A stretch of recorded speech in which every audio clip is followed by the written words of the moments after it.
நடிகர் சூர்யா சார்பாக வந்திருக்கும்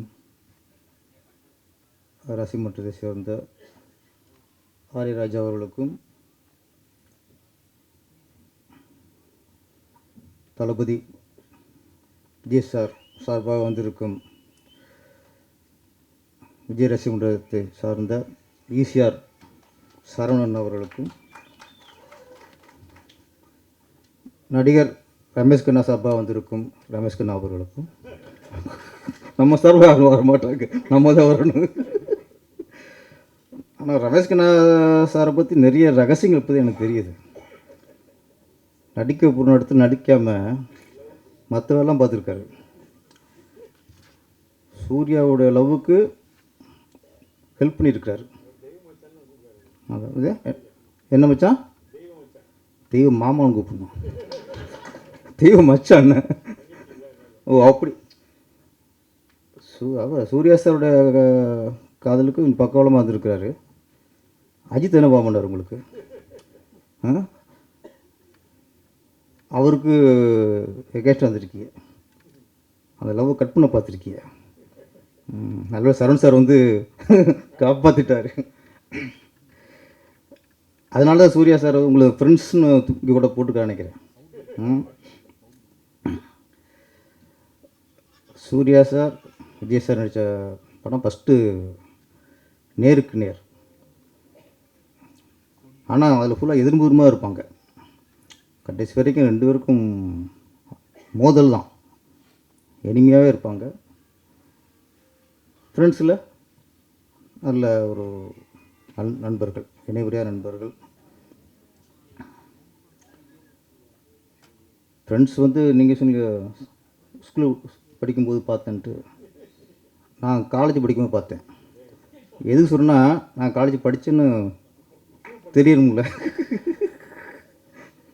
அதுக்காக நம்ம படித்தாலும் ஒத்துக்க மாட்டாங்க. இந்த மாதிரி நேரத்தில் நம்ம பதிவு பண்ணிக்கிட்டோம். காலேஜ் ஒரு ஃபஸ்ட் இயர் தான், அப்போ விரட்டி விட்டாங்க.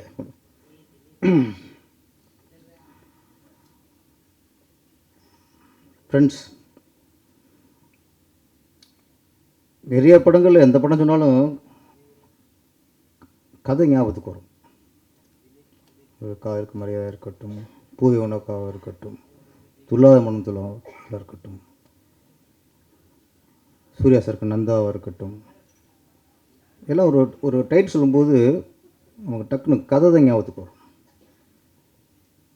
ஃப்ரெண்ட்ஸ் படத்தில் தான் கதை ஞாபகத்துக்கு வராது, காமெடி தான் ஞாபகத்துக்கு வரும். அந்தளவுக்கு முழுக்க முழுக்க காமெடி. என்னை பொறுத்த வரைக்கும் சித்திக் சார்லாம் மிகப்பெரிய இயக்குனர். நம்ம ஆக்ஷன் படம் எடுத்து ஈஸியாக எடுத்துடலாம், ஒரு லவ் ஸ்டோரி ஈஸியாக எடுத்துடலாம், முழுக்க முழுக்க சென்டிமெண்ட் எடுத்து மக்கள்லாம் அழ வச்சிடலாம். அதெல்லாம் ஒரு டேரக்டர் ஈஸியாக பண்ணிடலாம். இந்த காமெடி எடுக்கிறதுக்குள்ள அது ரொம்ப கஷ்டம் சார். ஏன்னா அதில் ரொம்ப டைமிங் முக்கியம். காமெடி மட்டும் ஒன்று சொல்லிவிட்டு அடுத்த டைலாக் கொஞ்சம் லேக்கனாலும் காமெடி போயிடும். ஆனால் சில சீன் வேறு, ஒரு லவ் சீனோ சென்டிமெண்ட் சீனோ, இந்த மாதிரி சீனில் யாராவது லேக்கு விட்டால் கூட அதில் எடிட்டர் கட் பண்ணிடுவார், அந்த லேக்கு தூக்கிடுவாங்க. காமெடியில் பண்ணவே முடியாது. நீங்கள் 5-6 ஆர்டிஸ்ட் ஒன்றா பண்ணும்போது அதில் என்ன இருக்கோ அப்படி தான், அதை நீங்கள் கட் பண்ணலாம் பண்ணால் அதுவும் உள்ளதும் கெட்டு போகும். ஃப்ரெண்ட்ஸ் படத்தில் எல்லா காமெடியும் டைமிங், ஒரு 5-6 ஆர்டிஸ்ட் இருப்பாங்க. இதில் இடம் ராதாரவி சார் வேறு. முதல்ல ராதாரவி மிகப்பெரிய வில்லனை இது வில்லன் நடிச்சிருப்பார். அவர் அளவுக்கு போது உங்களுக்கு சிரிப்பு தான் வரும். ஆமாம், அவர் அதில் காமெடி நினைக்கிட்டாங்க. ஒரு பெரிய செட்டப். அதாவது டைம் அப்படி இருக்கு, டைமிங் வந்து அப்படி இருக்கும். போகணும் சொன்ன மாதிரி இதில் ஹீரோ, இது வந்து சொன்ன மாதிரி யார் ஹீரோன்னு தெரியாது. விஜய் சார் ஹீரோவா, சூர்யா சார் ஹீரோவா, ரமேஷ் கண்ணா ஹீரோவா, வடிவேலு ஹீரோவா, ஏன்னா ஒவ்வொரு இடத்துக்கும் ஒவ்வொருத்தர் ஸ்கோர் பண்ணிட்டே இருப்பாங்க. இதில் வந்து அதான் இந்த மலையாள இயக்குனரில் ஒரு விஷயம் ரமேஷ் கண்ணா சார் உண்மை, அவங்க ரொம்ப தெளிவாக இருப்பாங்க சார். அவங்க ஸ்கிரிப்டுக்கு அந்த அந்த சீனில் யார் என்ன பேசணும், அந்த சீன் ஃபுல்லாக ஹீரோ பேசாமல் இருக்கணுமா, பேசாமல் வச்சுருவாங்க. ஹீரோ என்ன கேட்டாலும் உட்காந்துருவாங்க. அந்த ஸ்கிரிப்டுக்கு என்ன கேட்குதோ அதை எடுத்து கொடுக்குறது தான் மலையாள இயக்குனரோட டேஸ்ட். நான் ஒர்க் பண்ணியிருக்கேன். நிறம்ட்டு இங்கே பிரியாத வர வேண்டும் படம் வச்சுல ஃபஸ்ட்டு மலையாளத்தில் வந்துச்சு. நிறம்ட்டு பெரிய ஹிட்டு. அது தமிழில் பிரியாத வர வேண்டும். இல்லை நான் தான் வசனம், இணை இயக்கம். நம்ம இங்கே ஒர்க் பண்ணும்போதெல்லாம் நான் ராமநாத் சார் ஒர்க் பண்ணியிருக்கேன், என்கே வசனா சார் ஒர்க் பண்ணியிருக்கேன், தரணி சார் ஒர்க் பண்ணியிருக்கேன், வல்லரசு பண்ண மகாராஜன் சார் ஒர்க் பண்ணியிருக்கேன். இது எல்லாமே நம்ம அசிஸ்டன்ட் வேலையை தவிர இல்லை, அதையும் பார்த்துட்டு அது டேலாக் கொடுக்க சொல்கிறது, இந்த சீன் இப்படி வைக்கலாம்னு சொல்கிறது, இதெல்லாம் சொல்லிட்டே இருப்போம். இந்த பழக்கத்து வயசில் அங்கே சொல்லுவோம்ல, ரியாக்ஷனே இருக்காது. அவங்க என்ன ஸ்கிரிப்டில் இருக்கோ அதை அவங்க எடுப்பாங்க. இன்னொன்று, அவங்க மலையாளத்தில் எடுத்துகிட்டு தமிழ் எடுக்கும்போது ப்ராப்பர்ட்டி வேறு. இந்த ப்ராப்பர்ட்டி முதற்கொண்டு அங்கே அந்த சீனில் என்ன இருந்துச்சோ, அந்த செவத்தில் என்ன படம் மாட்டி இருந்துச்சோ அதே மாதிரி இங்கேயும் இருக்கணும். அவ்வளோ கவனமாக பண்ணுவாங்க. அதில் சித்திக் சார் காமெடி போர்ஷன் இந்த படத்து ஃப்ரெண்ட்ஸில் வந்து முக்கியம் காமெடி தான். இந்த நேசமணி அப்படிங்கிறது ட்ரெண்டாக ஆகிப்போச்சு. ஒரு 2 வருஷம் இருக்குமா ட்ரெண்டிங் வந்து எங்கே பார்த்தாலும் நேசமணி நேசமணி நேசமணி. அந்த அளவுக்கு இன்றைக்கி அந்த ட்ரெண்டிங்கில் உள்ள படம். தேவானி மேடம் ராசியான ஆர்டிஸ்ட். அப்புறம் எனக்கு சூர்யா அவங்க ஒரு ஃபேர் இருக்காங்கல்ல, நான் எங்கேயோ பார்த்த மாதிரிக்கே நினச்சிட்ருக்கேன். அப்புறம் தான் தெரிஞ்சு கொஞ்சம் ஷாக்காச்சு, அவங்களா அவங்க அப்படின்ட்டு. விஜயலட்சுமி மேடம், ஆமாம், எனக்கு டக்குன்னு அவங்களும் சினிமாவில் வர அண்ணன் அவர் வரைக்கும் ஞாபகத்துக்கு வர்றாரு. சரி, ஓகே. சில பார்க்கும்போது லேட்டாக தான் கொஞ்சம் பொறி தட்டுச்சு எனக்கு. நீங்கள் அவங்களே கூப்பிட்டு வந்திருக்கலாம். நீங்கள் எங்களை கூப்பிட்டு வந்து இங்கே என்னத்தை பண்ண போகிறீங்க? நீங்கள் நாங்கள் எப்போவும் இங்கே வந்து எதாவது பேசிட்டு போகிறோம். நீங்கள் அவங்கள மேலே வந்தால் கொஞ்சம் கண்டென்ட் கிடைக்கும். இந்த படத்துக்கு இன்னும் கொஞ்சம் பவர் கூடும்.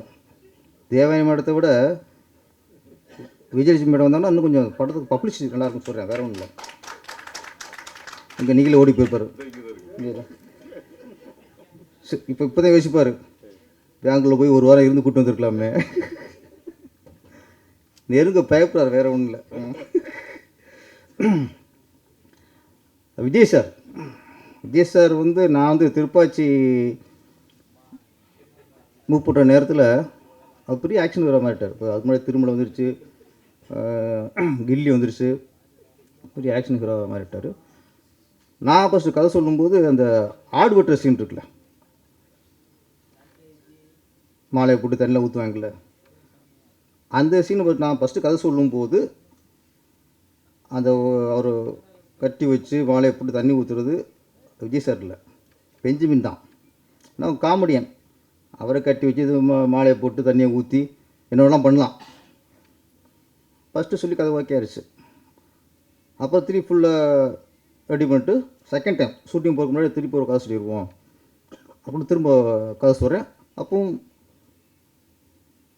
இந்த பஞ்சம் முன்ன வச்சு சொல்லிட்டேன். கதை ஃபுல்லாக கேட்டார், ஓகே விட்டார். நீங்கள் சொன்ன மாதிரியே எடுத்துட்டிங்கன்னா படம் ஹிட்டு அப்படின்னார். ஒரு இக்கு வைப்பாங்கள்ல, கதை நல்லா இருக்குன்னு சொல்ல, கதை நல்லா இருக்குது, நீங்கள் சொன்ன மாதிரி எடுத்துகிட்டா ஹிட்டு. அப்புறம் ஒரு சின்ன ஒரு தயக்கத்தோடு கேட்டார், சின்ன செக்ஷன், என்ன சார் அப்படின்னேன். அந்த ஆடு வெட்டுற சீனில் பெஞ்சமின் 30 அப்போ பெஞ்சமின் அந்த காமெடி 30 அதை நானே பண்ணிடலாமா அப்படின்னாரு. எனக்கு ஃபஸ்ட்டு ஒரு இது இருந்துச்சு, பெரிய ஆக்ஷன் ஹீரோ காமெடி பண்ணும்போது மக்கள் ரசிப்பாங்க. சரி, இவர் பெரிய இப்போ ஆக்ஷன் ஹீரோவாக இருக்கார், மாஸாக இருக்கார், இப்போ போய் கழுத்தில் மாலையை போட்டு தண்ணியை ஊற்றி 6 ரூபா விட்டுருது அவர் ஒத்துக்குவாரா ஃபஸ்ட்டு அப்படிங்கிற தயக்கத்தில் பண்ணியிருந்தேன். இது கேட்டவங்க எனக்கும் ஹாப்பியாக போச்சு. ஓகே சார், நீங்கள் நல்லா இருக்கும் சார் அப்படின்ட்டு திருப்பி அது மட்டும்தான்.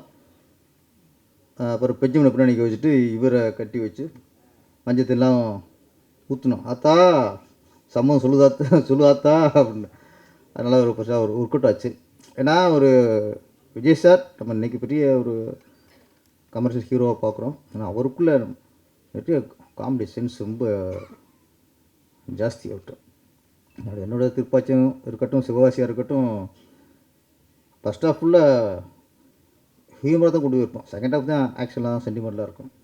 அப்புறம் விஜய் சார் வந்து ரொம்ப காமெடியில் பண்ணக்கூடியவர். அதே மாதிரி சூர்யா சார் ஒரு ஹீரோவுக்குள்ளே அந்த காமெடி சென்ஸு இருந்தாலே அவங்க எப்போ நிரந்தர ஹீரோ ஆயிடுவாங்க. லாங் டைம் ட்ராவல் ஆக முடியும். சும்மா முறைச்சிக்கிட்டு சும்மா அடிச்சுக்கிட்டு லவ் பண்ணிட்டு மட்டும் இருந்தால் அது ஒரு சீசன் அப்படியே முடிச்சு போகும். சூர்யா சார் எங்கன்னா பிதாமகன் கலைக்கிருப்பார். அந்த சுறுசுறுப்பு, அந்த